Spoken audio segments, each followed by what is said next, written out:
Sekarang kita masuk bab yang lebih seru dari corona. Ya, bab yang kita bahas ini lebih seru dari corona, lebih seru daripada kasus pembacokan atau penusukan Syekh Jabir barangkali. Apa babnya? Bab ta'addud zaujat, bab berbini banyak. Bab beristri banyak. Iya kan? Ini lebih serem dari corona loh. Ketika orang baru menikah dua diam-diam balik ke rumah ketakutan ya. Bini itu lebih dari corona buat dia. Ini babnya. Padahal ini masya Allah syariat Islam. Ya syariat. Posisi belajar masalah ta'addud zauj ini bukan saya ngajarkan diri saya atau antum untuk kawin dua, kawin tiga. Itu bagian kita masing-masing. Pelajari syariat. Tanya diri inti tujuannya apa. Adakah kemampuan secara dohir? Lalu kita jalani. Cari contoh-contoh dari ulama atau orang-orang soleh atau tokoh-tokoh masyarakat atau orang hidup kita yang sudah menjalani kawin lebih dari satu kali. Itu kita lakukan boleh. Kemudian posisi kita bagaimana kalau kita dapatkan saudari kita di madu atau anak kita di madu. Bagaimana sikap kita menyikapinya? Boleh jadi yang memadu anak kita ini memang ada alasan benar atau tanpa alasan yang benar. Bahkan terkesan anak kita dizalimi, saudari kita dizalimi. Nah, bagaimana kita menyikapinya? Karena kita ada batasan ikhwan, kita tidak boleh masuk urusan campur rumah tangga anak kita yang sudah kawin. Saudari kita yang sudah kawin, kita tidak boleh ikut campur urusan rumah tangga mereka. Kecuali kalau darurat syariat yang dilanggar, baru boleh kita masuk ke situ. Kita semua mungkin sering dengar, nikah lebih dari satu itu boleh, tapi kalau kita bisa adil. Kalau tidak bisa, maka fawahidah. Fa'in lam ta'dil fawahidah. Kalau kau tidak mampu untuk adil, satu. Tapi jangan salah. Ya, kadang-kadang perempuan tuh paling lemah ketika lelakinya ngomong. Kira-kira, bau kira-kira nih. Bau kira-kira belum jadi.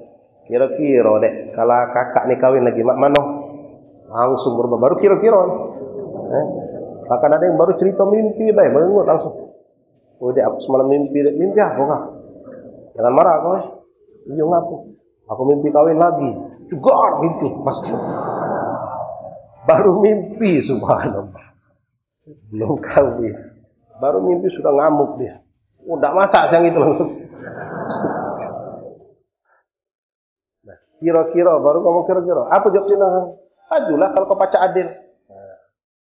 Nah, adil ini ikhwan, kalau tanya begitu ya, anak bukan ngajari kamu ya. Bukan ngajari kamu. Kadang-kadang orang begitu, perempuan kah atau mertua kita, ketika tahu kita nak kawin lagi. Emang kau baca adil apa? Kalau kau nak baca adil, berdosa kau.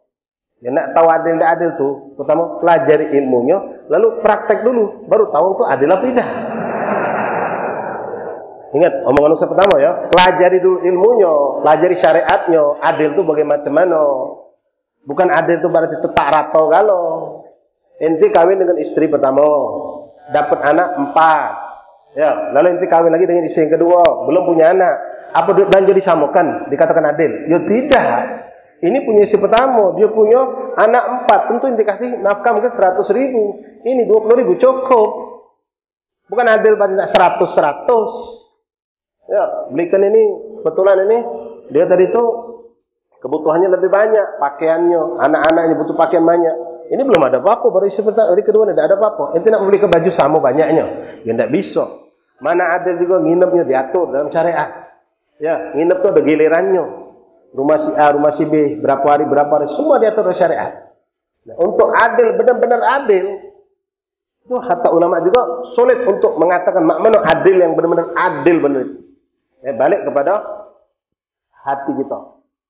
Lagi tidak ada di situ berbuat kita keinginan atau sengaja berbuat zalim, maka insya Allah itu termasuk adil.